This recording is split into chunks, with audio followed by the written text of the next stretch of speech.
Real quick before we begin, I was recently on the Zelda podcast with fellow Zelda fans Abby and Albert. We're doing a series together called Searching the Skies, focused on the new sequel trailer, and discuss a lot of stuff both Zelda and non-Zelda related. It's super entertaining, so go check it out later. Links below.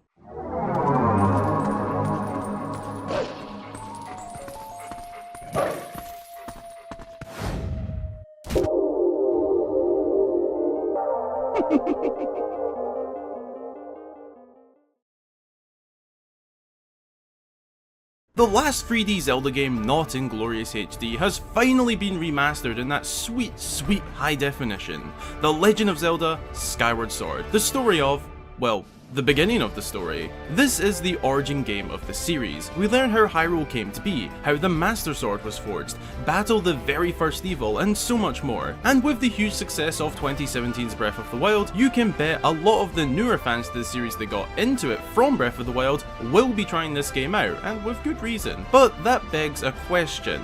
Is it better than Breath of the Wild? Of course, that is an opinionated answer, but generally speaking, will it be a better experience to you personally? Well, I wanted to compare the two games as they are extremely different, and I'm sure a lot of fans who have only played Breath of the Wild will get a bit of shock at how different this game is. That's mainly because Breath of the Wild was the first truly open world Zelda game in a 3D environment, but it's also different in terms of storytelling, mechanics, and so on. Just to clarify before we begin, yes, this video is in my opinion. Oh my god, the horror. Now be sure to go and grab yourself a snack or drink and send them in to get featured right here, and let's take a look at if Skyward Sword may be a must buy for you, and if it's better than Breath of the Wild. Okay, I'll be splitting this video into two main segments, the gameplay and the story, with gameplay covering a wide range of stuff such as exploration, combat, puzzles, etc, and the story covering, well, the story, obviously. Let's start with the gameplay. In terms of the basic fundamentals, such as controls, I personally don't see these being any worse or better. They are different, of course, as is any game, and you have the option to use motion or stick and button, but in my opinion, this won't objectively make the game any better or worse, so we can move on from here already. But please remember, this is solely my opinion on them. Yours may differ. Now, the HD version of Skyward Sword does have some quality of life improvements from the original, which will help in its favour. For example, the original text was read at a set pace, which got super tedious and dragged on at times, especially with longer dialogue. Now, you can speed it up. This sort of thing really slowed the pacing down, but thankfully it was fixed. Another cool addition in the remake's favour is the auto-saving. Nothing new to video games nowadays, but in the original you always had to manually save at save points, another fix that helps with pacing. Okay, now for the more important stuff. Traversal, combat, and puzzles. Traversing the diverse landscapes of Skyward Sword is going to be very different. In Breath of the Wild, there is a lot of running around big, open spaces and climbing freely. Skyward Sword isn't as open and more linear, as you'll have the freedom to explore a confined space. You will come across walls and high ledges such as this, but unlike Breath of the Wild, you won't be able to just climb up it to progress or go where you want. The nature of older Zelda games is linear progression. Don't go into this expecting an open-air adventure such as Breath, where you can just go wherever you want, whenever you want. Well, I guess flying in the sky is literally open air, but other than this, don't expect a mass amount of freedom, but that isn't a bad thing, no. Rather, you'll be exploring these areas and almost investigating area by area to find your way to progress. Oh, and be prepared to do a lot of extreme methods of getting around, whether that be swinging from a vine like Indiana Jones, or hook-shotting onto targets to pull you across a massive drop. The traversal in this game is very epic and action-packed, with a little bit of risk at times too, something which in my opinion Breath of the Wild doesn't have. It has the epic adventure feeling, obviously, but not as much risk or edge to it, which is something I really put in Skyward Sword's favour. Ways of getting around will be talking to one of the inhabitants, finding and solving a puzzle, or perhaps simply following paths. This game will feel a lot more segmented, as in figure out area 1 to move to area 2, figure out area 2 to move to area 3, and then explore them freely. Whether as in Breath of the Wild, you could openly explore area 1, 2 and 3 from the beginning as you please. This sounds like a bad thing when you say it out loud from the point of someone who's maybe only played Breath of the Wild, but honestly, it isn't. These areas to explore are typically packed with things to do, puzzles, enemies, and inhabitants to talk to you. I'll go into more depth in the story segment of the video, but essentially you are exploring Hyrule before it became Hyrule. This place is just known as the surface. You'll You'll be meeting the first ever Gorons, races such as the Kikwi that no longer exist come Breath of the Wild, and much more, such as the Elden Volcano, the Lanayru Sea, which has now become a desert. Traversal, in my opinion, in this game is equally as enjoyable as Breath of the Wild, just very different and a little bit more unique in my opinion. Like cookies and brownies for me, I love them both, but they're different. Basically, just be prepared for a more segmented game, going area by area. And of course, you will be flying around the skies from island to island.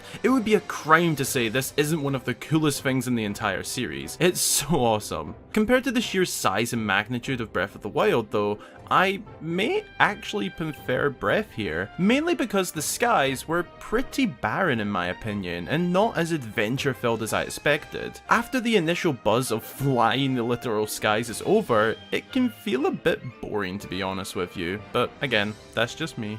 I can't personally say I remember Skyward Sword's puzzles too fondly, as I can with older titles such as Twilight Princess and Ocarina of Time. However, Skyward Sword is a so-called traditional Zelda game, aka a pre-Breath of the Wild game. There will be a lot more puzzles. The most notable and creative kind in my opinion are the ones found in the Lanayru Sandsea area. You use time shift stones to bring a small area back in time, using the mechanics of the past to solve a puzzle stuck in the present. This is a huge step up from Breath of the Wild, as the puzzles tended to be both small, simple, and very straightforward in that game. Not much challenge. But in this game, you will be met with more unique puzzles. Another fine example would be using the Botw device to fly around where Link can't reach and hit switches. These little puzzles are always cool in my opinion, as it really opens up the gameplay and expands it beyond just Link. Puzzles will predominantly be found inside my next point, dungeons. And keep in mind this is coming from a long-time Zelda fan, the dungeons in Skyward Sword are leaps and bounds better than the Divine Beasts. If you only played Breath of the Wild, that may be hard to believe.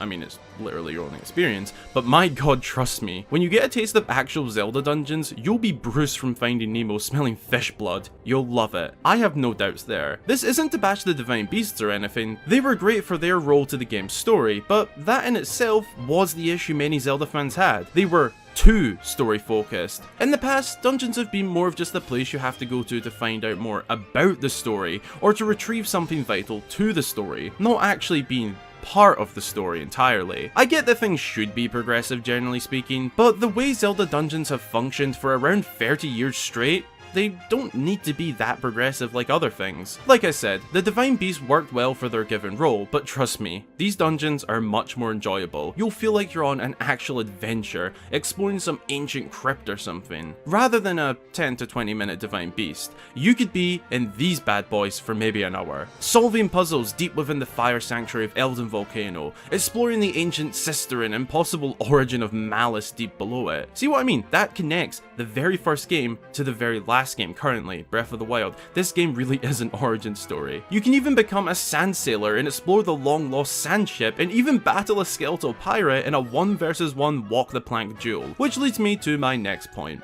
Combat. Now this can be done in two ways. The original, and in my opinion best way to play the game, motion controls, where your Joy-Cons are literally controlling the sword and shield in real time. Not like the Wii Remote where a random swing would trigger a random sword slash, like in Twilight Princess. I mean, the motion controls in Skyward Sword and the Wii were good, but they were a little bit iffy at times. You can fully control Link's hands. This makes for some incredibly entertaining combat. This is honestly the most engaging combat in the series if you ask me. It really feels like you are fighting these enemies. But if you want a more relaxed experience and maybe want to play in bed, there is traditional stick and button, which I'm honestly not too fond of for Skyward Sword, and would say Breath of the Wild is better there, but hey, that's just me. I prefer the motion controls, especially on the Switch. On top of that, there are also the items. Breath of the Wild didn't really have your typical Zelda items. We had Sheikah Slate abilities to interact with the environment. In Skyward Sword, you'll have more of a set of tools, unique ones at that. A slingshot, remote flying beetle grabber, a whip, hookshot, the bow and arrows, and so much more. These aren't necessarily combat focused, but they will be important. Typically, items are found within dungeons, and that dungeon's puzzles will revolve around said item. So they usually have a specific purpose at first, but also further purposes in other parts of the game. Sometimes you may even have to return to a past area to use your new item. Compared to Breath of the Wild, the items are more of a toolbox with tools inside. Oh, and we can't forget the Mogma mitts. You'll love these digging claws. Before rounding off the gameplay, I do need to talk about the game's bosses real quick. They are pretty unique to say the least. mostly good. Some are a bit weird. But overall, I rate them highly. To put it brief, you'll be fighting a giant scorpion, an insect-like ball of fire, a moving statue that's come to life, a goofy leviathan, an awesome leviathan, well, kind of. Oh, and you'll fight this dude 3 times in between all of them. Oh, and this big avocado looking thing. And, of course, Demise, the final boss. Call me predictable, but I prefer these unique individual bosses to the copy and paste blights. They all fight differently, they all look differently, they all are different. The blights weren't. All in all, the gameplay of Skyward Sword is, I'd say, equal to Breath of the Wild, but very different. They are equal on levels of enjoyment and excitement, but in a very different way. Breath of the Wild is more relaxed, not as much pressure to do this or that, just explore and see what happens in the wild. Skyward Sword is more, go and do this or that. Relax, but remember your task at hand, as typically it's the only thing you have to do in order to progress. The combat of Skyward Sword can be a lot more engaging and interactive, with some enemies even requiring you to slash them in a certain way or at a certain angle. Breath of the Wild is more basic, but still just as fun. The only part I could give fully to one over the other is Skyward Sword's dungeons. They are all unique to each other, have more puzzles and enemies, and honestly make me feel more of an adventurer than the Divine Beast did. These dungeons feel real. The Divine Beasts feel artificial, which is something that once you've tried both, tends to have the result of enjoying the real deal more. To sum it up, I think Breath of the Wild wins in terms of traversal, because I can't deny that exploration in that game is something above all. But the dungeons and combat of Skyward Sword is much more engaging and enjoyable for me. With the most important parts of the gameplay now covered, let's move on to the story. First things first, I'm the realist, Skyward Sword has a story. Breath of the Wild had a story. This is one of the biggest points for me, and I will tell this to anyone whenever comparing any other Zelda game to Breath of the Wild. In Breath of the Wild, we play the game learning a story which already happened.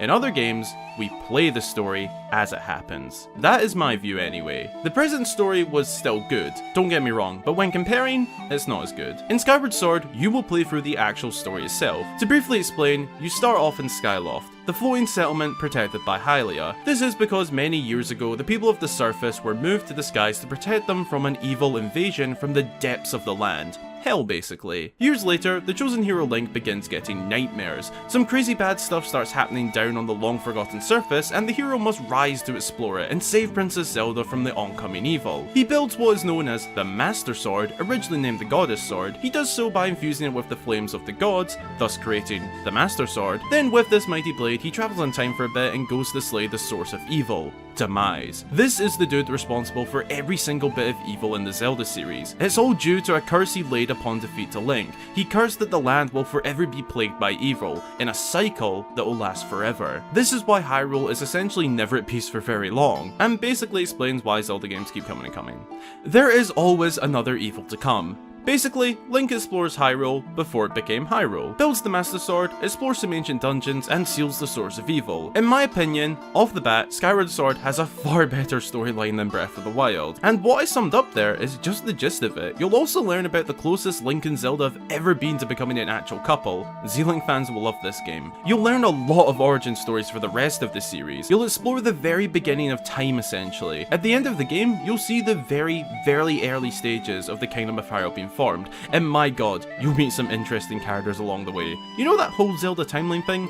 This game is the very beginning of that. Skyward Sword is the origin game of this series. I think it's very difficult to argue against this game's story being something other than fantastic. For me, you've got an origin story that explains a lot of stuff that reoccurs time and time again throughout the series, and then you've got an insanely deep story, but you play the storyline 100 years after that happened. The only difference is, Skyward Sword will be following a linear one-way path, and Breath of the Wild follows a very open space to do whatever you like in any order. For me, linearity tells a better story. Breath of the Wild could technically be learned completely out of order in terms of the memories, and for me that was cool, finding them anyway, but didn't really help me to learn the story in the way I like being told a story.